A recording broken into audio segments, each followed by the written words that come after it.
We might finally be able to get rid of graphite shine because there's a pencil set that claims to be the world's first ever matte graphite pencils. I mean, this just seems way too good to be true. The pencils that I'm talking about are the Pitt Graphite Matte Pencil Set by Faber Castell, and it claims that these are the world's first matte graphite pencils, extremely matte graphite and ultra matte graphite laydown. I mean, it says it twice, so it's gotta be true. It also says it's going to reduce light reflections on the paper and also create maximum depth. So let's see if Faber Castell can live up to these really bold claims. The set that I got was the 11-piece set. Opening it up, we've got 1, 2, 3, 4, 5, 6, 7, 8 pencils, a nice chunky blending stump, little sharpener, and an eraser. Oh wow! So the darkest it looks like is a 14B. I didn't know that was a thing. So normally like an 8B is really dark, but this is a 14B. A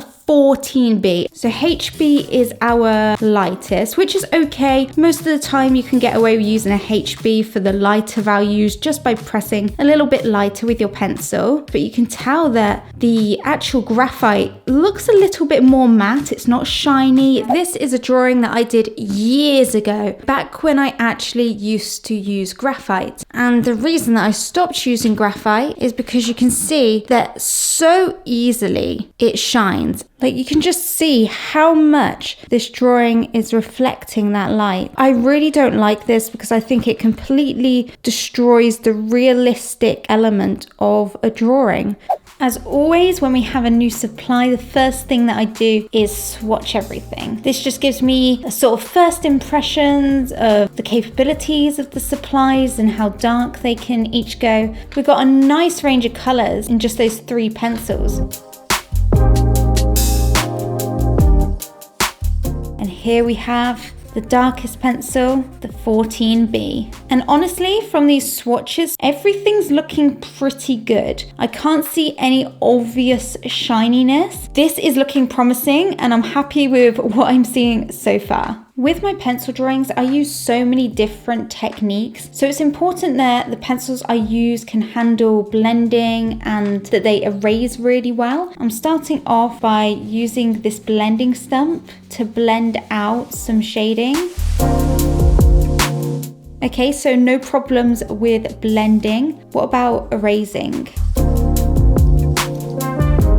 Basically able to erase all of that graphite, which is really good because I love using this eraser for tiny details and highlights. So for me, it's really important that the pencils that I use can be erased. Now here is a slightly darker swatch, so let's do the same test but with some darker shading.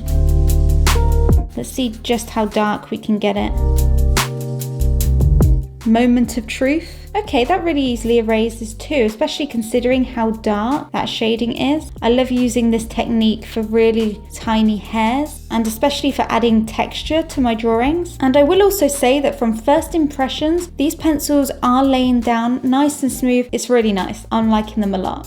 For those of you that don't know, I've got a daughter that's 7 months old and a son that is 2 years old. It's so hard to get a photo of the two of them together. So I thought it'd be really good to take these 2 photos. They're my favorite photos of the 2 of them and try and sort of merge them together. And what I want to do is draw this and surprise my husband with it when he comes home. He doesn't know that I'm going to draw them both and I think he will love it. So let's get started, and I am going to trace this one because I want it to be super accurate.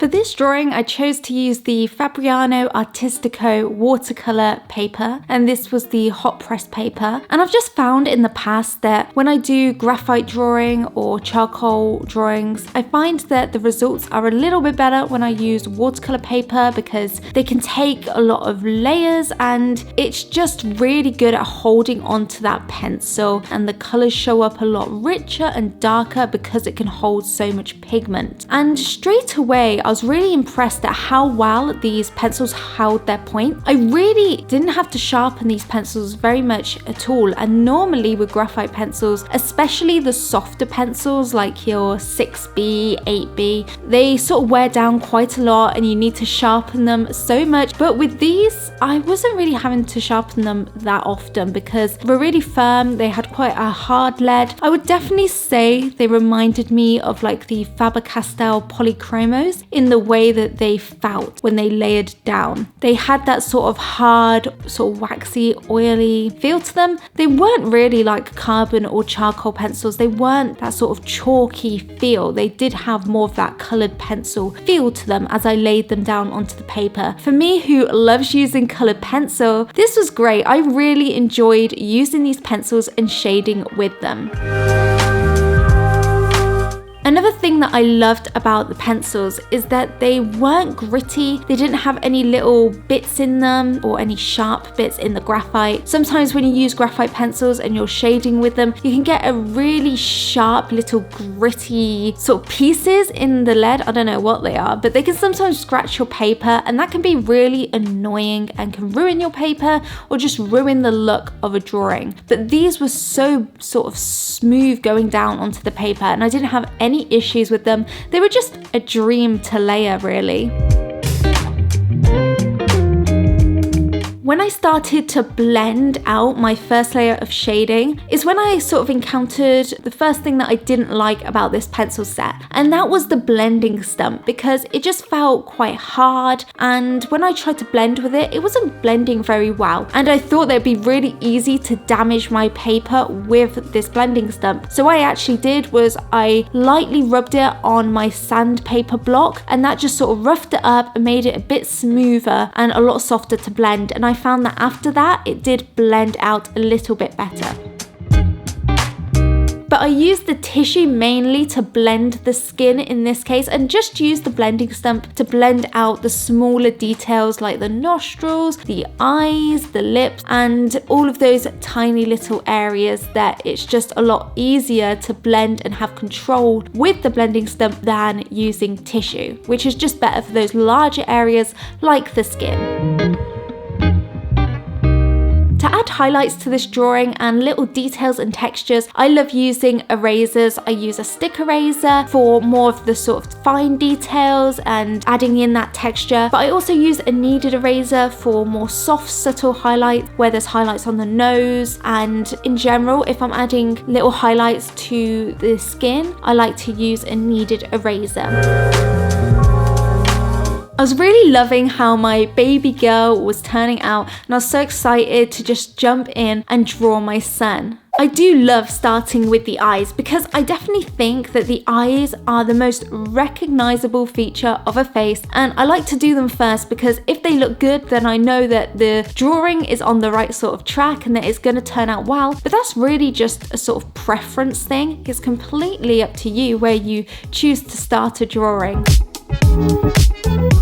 I really focused on trying to get a range of values in this drawing because I wanted to try out all of the pencils in this set, really get a feel for how the different pencils worked and laid down on the paper. But also it's important to have a range of values in your drawing so that it stands out, has contrast, and just pops out of the paper and looks realistic and really sort of grabs the viewer's attention.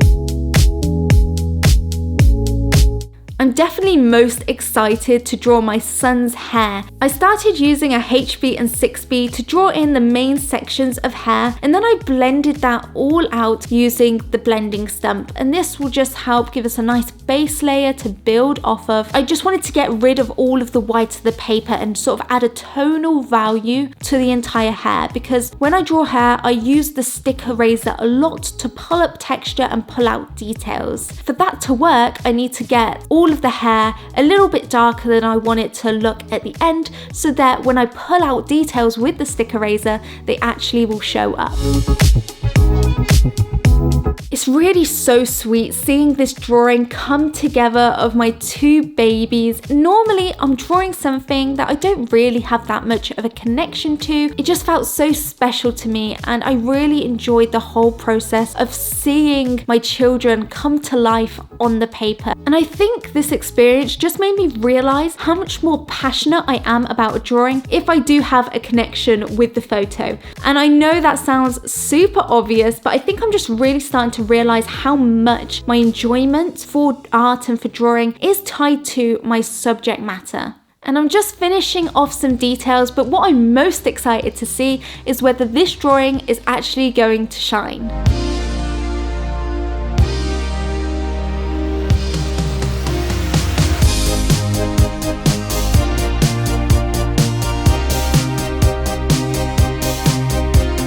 Okay, are you ready to see this drawing? I'm really excited to show it you. Yeah, you've been very secretive about it. Go on, take a look. Okay. Ah, the bubs. Yeah. Ah, it looks like he could be holding her. They could be together. Oh, that's so lovely. And that's such a great one with both of them. Time for the moment of truth. Do these pencils actually shine? So I'm just gonna tilt it in all kinds of directions. See if we can see any shine. I think it actually looks really good. I can see some shine on the darkest parts where I've used the 14B pencil. It's like more of a sort of shimmer, but oh my God, that is really, really matte. It's a shame that it's not completely matte, but that is such an improvement. I've done some swatches of some normal graphite pencils. These are the Faber Castell 9000 graphite set and the matte graphite pencils here. Let's have a look to see how much of a difference there really is in the shine between regular graphite and these matte pencils. So I've got the brightest light I could find. So you can see the normal pencils. Oh my God, that's so much shine. That's really reflecting a lot. And the matte ones, oh wow.